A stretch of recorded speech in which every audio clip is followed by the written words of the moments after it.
Welcome back to card അറിവ്. കുറച്ച് നാൾക്ക് മുമ്പാണ് നമ്മുടെ ഹാർലിയുടെ ഏറ്റവും വില കുറഞ്ഞ വണ്ടിയായ X440 നമ്മുടെ മാർക്കറ്റിൽ വന്നത്. അപ്പം ഈ ഒരു വണ്ടി ഉണ്ടാക്കിയിരുന്നത് നമ്മുടെ ഹീറോയും അതേപോലെ തന്നെ ഹാർലിയും കൂടെ ഒരുമിച്ചൊരു പാർട്ട്ണർഷിപ്പിലാണ് ഈ ഒരു വണ്ടി ഡെവലപ്പ് ചെയ്തത്. അപ്പം ആ വണ്ടി വന്നപ്പോൾ തന്നെ നമ്മളെല്ലാവരും കാത്തിരിക്കുന്നത് ഇതിൻ്റെ ഒരു ഹീറോ വേർഷന് വേണ്ടിയാണ്. അതായത് ഈ ഒരു X40യുടെ പ്ലാറ്റ്ഫോമിൽ ആ ഒരു എഞ്ചിനൊക്കെ വെച്ചിട്ട് ഹീറോയുടെ ഒരു വണ്ടി ഇറങ്ങാൻ വേണ്ടിയാണ് എല്ലാവരും കാത്തിരുന്നത്. അന്നു മുതൽ തന്നെ അങ്ങനെ ഒരു വണ്ടി ഇറങ്ങുന്നുള്ള സൂചന ഉണ്ടായിരുന്നു. എന്തായാലും ആ വണ്ടി ഇപ്പോൾ നമ്മുടെ ഹീറോ ഷോക്കേസ് ചെയ്തിരിക്കുകയാണ്. നമ്മുടെ മാവറിക് 440 അവരിന്ന് ഷോക്കേസ് ചെയ്തിട്ടുണ്ട്. ആ വണ്ടിനെ കുറിച്ചാണ് നമ്മൾ ഇന്നത്തെ വീഡിയോയിൽ നോക്കാൻ പോകുന്നത്. ആദ്യം തന്നെ വണ്ടിയുടെ ലുക്കിനെ കുറിച്ച് പറയാം. നമ്മൾ വിചാരിച്ച പോലെ ആ ഒരു റിട്രോ ക്ലാസിക് ലുക്കിലല്ല വന്നേക്കുന്നത്. ഒരു നിയോ റിട്രോ ലുക്ക് എന്നൊക്കെ വേണമെങ്കിൽ നമുക്ക് ഇതിനെ വിളിക്കാൻ പറ്റും. അതായത് ഇത് കാണുമ്പോൾ തന്നെ നമ്മുടെ മനസ്സിലേക്ക് വരുന്ന ഒരുപാട് വണ്ടികളുണ്ട്. ഇപ്പോൾ ഹോണ്ടയുടെ CB300R ഉണ്ട്, അതേപോലെ തന്നെ റോണിൻ, അതേപോലത്തെ വണ്ടികളുടെയൊക്കെ ആ ഒരു ലുക്കായിട്ട് വളരെ സിമിലർ ആയിട്ട് നമുക്ക് തോന്നിക്കുന്ന ഒരു ഡിസൈനാണ് വണ്ടിക്ക് കൊടുത്തേക്കുന്നത്. എങ്കിലും വളരെ മനോഹരമായ ഡിസൈനാണ് ആ ഒരു വണ്ടിക്ക് കൊടുത്തേക്കുന്നത്. അതായത് നമ്മുടെ X440 ഇറങ്ങിയപ്പം അതിൽ പലർക്കും ഇഷ്ടപ്പെടായിരുന്ന കാര്യം അതിൻ്റെ ആ ഒരു ലുക്കാണ്. അപ്പം അതിനേക്കാളും ബെറ്റർ ആയ ഒരു ലുക്കാണ് എന്നാണ് എനിക്ക് തോന്നുന്നത്. അത്യാവശ്യം നൈസ് ആയ ലുക്കാണ്, ഒരു റോഡ്സ്റ്റർ ലുക്ക്, അതായത് ഒരു നിയോ റിട്രോ റോഡ്സ്റ്റർ പോലെയൊക്കെയാണ് ഈ വണ്ടി വന്നേക്കുന്നത്. ഇതിൻ്റെ എഞ്ചിനും ഇതിൻ്റെ ആ ഒരു ഫീച്ചേഴ്സും കാര്യങ്ങളൊക്കെ ഏതാണ്ട് അതിനോട് ആ ഒരു നീതി പുലർത്തുന്ന കാര്യങ്ങളൊക്കെയാണ് വന്നേക്കുന്നത്. ഇപ്പോൾ തന്നെ ഈ ലുക്ക് നമ്മൾ X440 ആയിട്ട് കമ്പയർ ചെയ്യുകയാണെങ്കിൽ കുറച്ചുകൂടെ ബെറ്റർ എന്ന് പറയാം. X440യുടെ പല ഭാഗങ്ങളും ആളുകൾക്ക് ഒരു കെട്ട് പോലെ തോന്നിയായിരുന്നു. ഇതിൽ അങ്ങനെയൊന്നുമില്ല, അത്യാവശ്യം നല്ലത് തന്നെയാണ് ഹീറോ ഡിസൈൻ ചെയ്തിരിക്കുന്നത്. ഇപ്പോൾ എടുത്തു പറയുകയാണെങ്കിൽ ആ ഒരു എക്സോസിൻ്റെ ഭാഗം X440 അത്യാവശ്യം ഒരു കെട്ട് പോലെ ഇരുന്നത്, ഇതിലത് നല്ലപോലെ തന്നെ മനോഹരമായിട്ട് ആ ഒരു ഡിസൈൻ ചെയ്തിട്ടുണ്ട്. പിന്നെ ആ ഒരു റിയർ ഭാഗം നോക്കുകയാണെങ്കിൽ X440 ആ ഒരു റിയർ സീറ്റും വീലൊക്കെ തമ്മിൽ നല്ലൊരു ഗ്യാപ്പ് ഉണ്ടായിരുന്നു. അത്യാവശ്യം ഒരു വൃത്തിയുടെ ലുക്കാണ് നമുക്ക് കിട്ടിയിരുന്നത്. പക്ഷേ ഇതിൽ അങ്ങനെയല്ല, ഹീറോ കുറച്ചുകൂടെ മനോഹരമായിട്ട് വണ്ടിയുടെ ആ ഒരു ടെയിൽ സെക്ഷൻ ഡിസൈൻ ചെയ്തിട്ടുണ്ട്. പക്ഷേ ആ ഒരു മഡ്ഗാർഡൊക്കെ നോക്കിയാണെങ്കിൽ റിയർ നോക്കുകയാണെങ്കിൽ ഏതാണ്ട് നമ്മുടെ എക്സ്പൾസ് പോലെ നമുക്ക് തോന്നിക്കും. എങ്കിലും ആ ഒരു റിയറിൻ്റെ കുറച്ച് ഭാഗമൊക്കെ നമ്മൾ മോഡിഫൈ ചെയ്യണമെങ്കിൽ റിയറിൽ നല്ലൊരു ലുക്ക് ഈ വണ്ടിക്ക് തരാൻ കഴിയുന്നുണ്ട്. പിന്നെ വണ്ടിയുടെ ടാങ്ക് നോക്കുകയാണെങ്കിൽ അത് ഫുള്ള് മെറ്റലാണ് ഉണ്ടാക്കിയേക്കുന്നത്. ടാങ്ക് സൈസ് അവർ പറഞ്ഞിട്ടില്ല, എങ്കിലും അതൊരു മെറ്റൽ ടാങ്കാണ്. അതേപോലെ തന്നെ നമ്മൾ ആ ഒരു ടാങ്കിൻ്റെ എക്സ്റ്റൻഷനൊക്കെ വന്നിട്ടുണ്ട്. നമ്മളിപ്പം ആ ഒരു കഴിഞ്ഞ ദിവസം വന്ന എക്സ്ട്രീം 125 കണ്ട പോലെ തന്നെ ഇതിലും ആ ഒരു ടാങ്ക് എക്സ്റ്റൻഷനൊക്കെ ഹീറോ കൊടുത്തിട്ടുണ്ട്. പിന്നെ വണ്ടിയിൽ വന്നേക്കുന്നത് ഫുൾ LED ലൈറ്റുകളാണ്. ഹെഡ് ലാമ്പിൽ പ്രൊജക്ടർ ഹെഡ് ലാമ്പൊക്കെ കൊടുത്തിട്ടുണ്ട്. അതേപോലെ തന്നെ ഇതിൽ വന്നപ്പോൾ USD ഫോക്കല്ല വന്നേക്കുന്നത്, സാധാരണ ടെലിസ്കോപ്പിക് ഫോർക്കാണ് വന്നേക്കുന്നത്.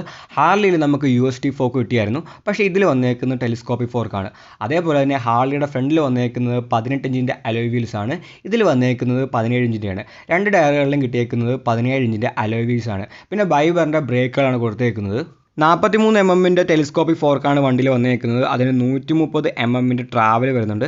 റിയറിൽ നോക്കുകയാണെങ്കിൽ ട്വിൻ ഷോക്കുകളാണ് കൊടുത്തേക്കുന്നത്. നമുക്ക് ആ ഒരു ഹാർലിയിലെ പോലെ ആ ഒരു ഗ്യാസ് ചാർജിംഗ് ഒന്നും ഇതിലില്ല. നോർമലായിട്ടുള്ള ഡ്യുവൽ ഷോക്കുകളാണ് വണ്ടിയുടെ റിയറിൽ വന്നേക്കുന്നത്. പിന്നെ വണ്ടിയുടെ സീറ്റിംഗ് പൊസിഷൻ നോക്കിയാൽ പക്ക അപ്റൈറ്റ് ആയിട്ട് നമുക്ക് റിലാക്സ് ആയിട്ട് ഒരുപാട് നേരം പോകാൻ പറ്റില്ല വണ്ടിയുടെ ആ ഒരു സീറ്റിംഗ് പൊസിഷനൊക്കെ വന്നിരിക്കുന്നത്.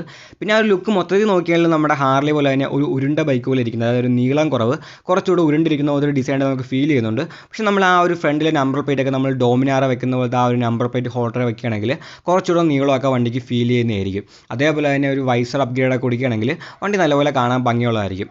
പിന്നെ ഫീച്ചേഴ്സ് നോക്കുകയാണെങ്കിൽ ഫീച്ചേഴ്സിലും ഹീറോ ആയതുകൊണ്ട് തന്നെ ഒട്ടും പഞ്ഞം കാണിച്ചിട്ടില്ല.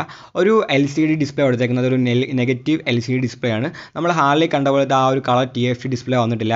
എങ്കിലും അത്യാവശ്യം ഫീച്ചേഴ്സ് ഉണ്ട്.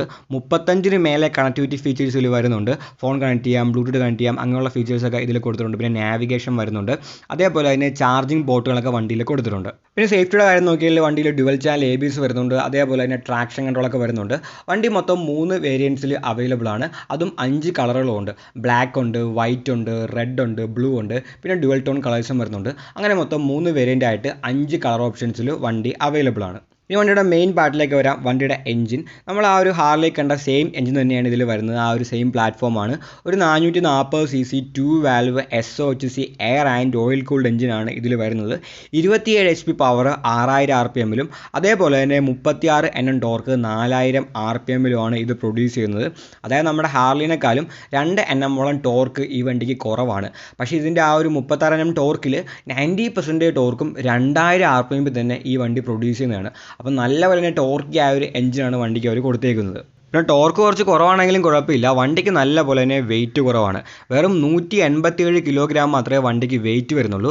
X440 നോക്കിയാൽ അതിന് 190 കിലോഗ്രാമോളം വെയിറ്റ് വരുന്നുണ്ട്. അപ്പം അതിനേക്കാളും ഈ വണ്ടിക്ക് വെയിറ്റ് കുറവാണ്. നമ്മുടെ ആ ഒരു ക്ലാസ് 350 ഒക്കെ നോക്കുകയാണെങ്കിൽ അതിനേക്കാളും ശരിക്കും ഈ വണ്ടിക്ക് വെയിറ്റ് കുറവാണ്. പിന്നെ ഇതിൻ്റെ പ്രൈസ് എക്സ്പെക്ട് ചെയ്യാൻ നോക്കുകയാണെങ്കിൽ ഒരു 2 lakh റേഞ്ചിലായിരിക്കും ഇതിൻ്റെ ആ ഒരു പ്രൈസ് വരാൻ പോകുന്നത്. കാരണം X440യുടെ പ്രൈസ് നോക്കുകയാണെങ്കിൽ 2.4 lakh ആണ്. അപ്പോൾ അതിൽ USD folk, gas charge, rear shock, അതേപോലെ തന്നെ TFT കളർ ഡിസ്പ്ലേ വരുന്നുണ്ട്. പിന്നെ ആ ഒരു ഹാർലിയുടെ ബ്രാൻഡിങ്ങാണ് വരുന്നത്. പിന്നെ അതിന് 18 ഇഞ്ചിൻ്റെ വീൽസൊക്കെ വന്നേക്കുന്നത്. അങ്ങനെ ഒരുപാട് വ്യത്യാസം ആ വണ്ടിയിലുണ്ട്. അപ്പം ഇതിൽ ആ ഫീച്ചേഴ്സൊക്കെ അവർ എടുത്ത് മാറ്റിയിട്ടുണ്ട്. അത് മാറ്റിയത് തന്നെ ഇതിൻ്റെ വില കുറയ്ക്കാൻ വേണ്ടിയാണ്. പിന്നെ ഹീറോയുടെ ബ്രാൻഡിങ്ങിലാണ് ഇത് വരുന്നത്. അതുകൊണ്ട് തന്നെ നല്ലപോലെ തന്നെ വില കുറവായിരിക്കും. പിന്നെ അത്യാവശ്യം നല്ല മൈലേജും ഈ ഒരു വണ്ടിക്ക് കാണും. ഇതിൻ്റെ മെയിൻ ഉന്നമെന്ന് പറയുന്നത് തന്നെ നമ്മുടെ ക്ലാസ് 350 ആയിരിക്കും. അപ്പം അതിൻ്റെ ആ റേഞ്ചിൽ ഇതിനും പ്രൈസിങ് കാണത്തുള്ളൂ. എന്തായാലും ഈ ഒരു വണ്ടി ഫെബ്രുവരിയിലാണ് അവർ ലോഞ്ച് ചെയ്യാൻ പോകുന്നത്. ഏപ്രിലോടെ ഇതിന് ഡെലിവറിയും കാര്യങ്ങളൊക്കെ തുടങ്ങുമെന്നാണ് പറഞ്ഞേക്കുന്നത്. ഈ ഒരു വീഡിയോ ഇഷ്ടപ്പെട്ടെങ്കിൽ ലൈക്ക് ചെയ്യുക, നിങ്ങളുടെ അഭിപ്രായങ്ങൾ കമൻറ്റുകളായി രേഖപ്പെടുത്തുക. ഇനി ഇതേപോലത്തെ വീഡിയോകൾ കാണാനായി ദയവായി ചാനൽ സബ്സ്ക്രൈബ് ചെയ്യുക, ആ ബെല്ലൈക്കൻ കൂടി എനേബിൾ ചെയ്യുക. പുതിയൊരു വീഡിയോയുമായി ഉടനെ കാണാം.